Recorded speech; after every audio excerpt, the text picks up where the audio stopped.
Hello বন্ধুরা, কি হয়েছে? এটা তৈরি হবে চিংড়ি মাছের জল বড়া। চিংড়ি মাছের জল বড়া তৈরির জন্য আমি চিংড়ি মাছটা একদম শুকনো শুকনো করে পেস্ট করে নিয়েছি গ্রাইন্ডারে। আর এখানে বিরি কলাইকেও পেস্ট করে নিয়েছি। আমি আগের দিন বিরি কলাই ভিজিয়ে রেখেছিলাম, এখন পেস্ট করে নিয়েছি। অল্প একটু বিরি কলাই দিলাম।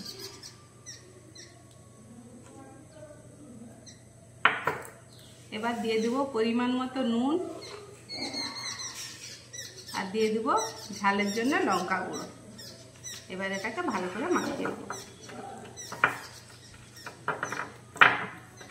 জল গরম বসিয়ে দিয়েছি, জল ফুটতে টকবক করে ফুটতে শুরু করে দিয়েছে। এবার এক একটা বড়া আমি এই জলের উপর ছেড়ে দেবো।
বড়াগুলো আমি কিছুক্ষণ সিদ্ধ হতে দেবো। বড়াগুলো সিদ্ধ হয়ে গেছে, এবার আমি এগুলো ছেঁকে তুলে নেব।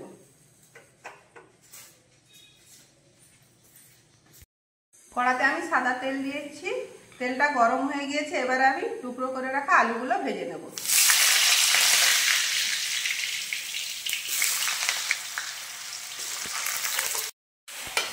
আলুগুলো লাল লাল করে ভাজা হয়ে গিয়েছে, এবার আলুগুলো আমি তুলে নিলাম। ওই একই তেলের উপরে আমি এই বড়াগুলো ভেজে নেব।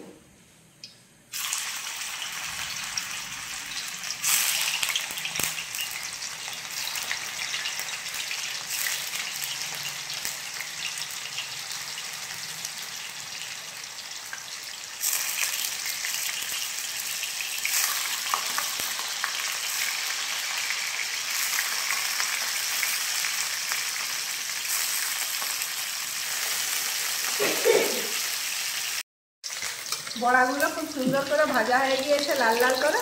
এবারে সব তুলে নিলাম।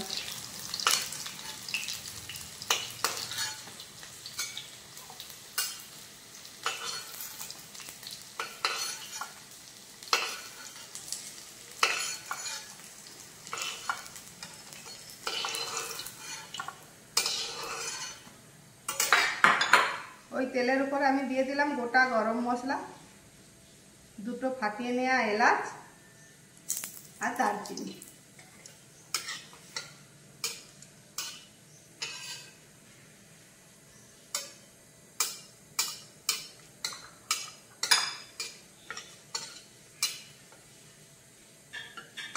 এবার দিয়ে দিলাম কুচিয়ে নেওয়া পেঁয়াজ। এবার দিয়ে দিলাম আদা রসুন বাটা। আমি দিয়ে দিলাম।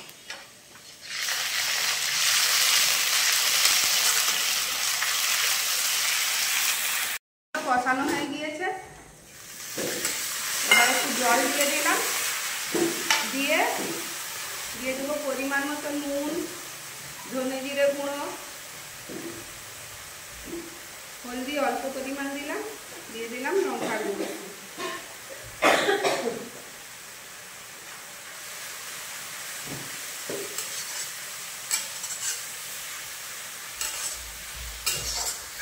এবার মশলাটা খুব ভালো মতো কষিয়ে নেব।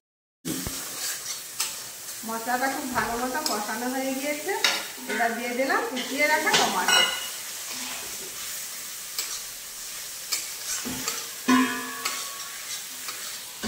টমেটোটা দিয়েও খুব ভালো করে মশলাটা কষিয়ে।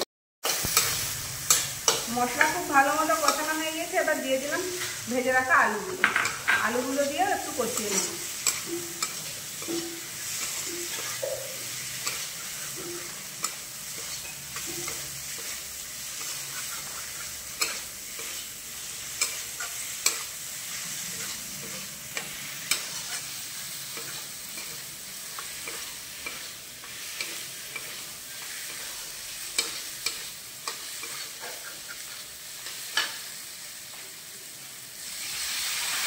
অল্প একটু জল দিয়ে আর একটু কষিয়ে নিচ্ছি আলুগুলো।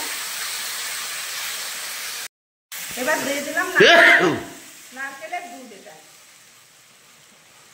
নারকেলের দুধ দিয়ে এটাকে এবার ফুটতে দেব।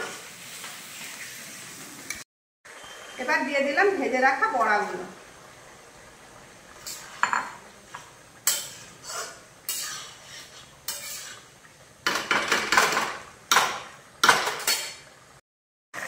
এবার দিয়ে দিলাম অল্প একটু গরম মশলা। রেডি হয়ে গেছে আমাদের চিংড়ি মাছের জল বড়া।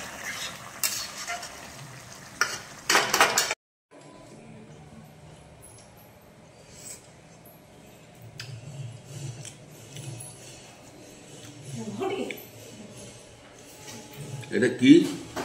চিংড়ি মাছের জল বড়া। খুব সুন্দর হয়েছে,